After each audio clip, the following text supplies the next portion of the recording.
Hello, people. Another happy Sunday, happy week. This topic for today is going to be about the fundamental issues of leadership, which I think is trust. Right, trust. My philosophy is trusting by default. Right, you trust folks by default unless proven otherwise. Right, not the other way around where you don't trust and you have to earn trust. I rather trust by default because when you trust by default, you make the assumption that people are doing things for the right reasons.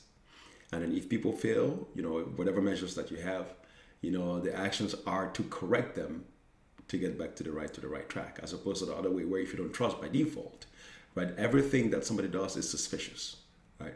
So the fundamental topic for today is really just trust. If you're been handed a team of talented individuals, trust. In fact, one of the things I did, in my one of my initial roles as a people's manager, technical people manager, is that I met with individual members of the team and asked them, each and every one. First of all, I looked at their resumes.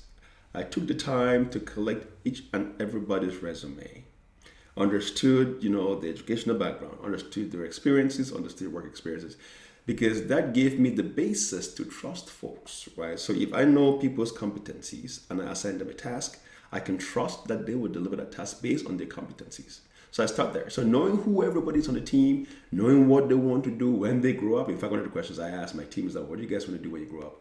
Knowing what folks want to do when they grow up and using that as the fundamental basis, right, to earn their trust. In fact, if folks have had the educational experiences and the work experiences, automatically they earn my trust, right? Professionalism and all those things aside, but if they've had the technical qualifications and some of the experiences, that's some trust earned for me, right? So the topic for today is earning, trusting by default, and then let folks, lose that trust, right? But if you trust by default, like I say, the actions from that point on are really just to empower the team, right, to make sure they continue to stay on the right track. And if folks go off track, the actions, again, is corrective actions to get them on track. All right? So that's all I had for you guys today. Trusting by default. Trust your folks. Trust them and let them make mistakes. That's okay. We own the mistakes together and we learn and get better as a team. All right? Happy Sunday, and we'll talk to you guys next week.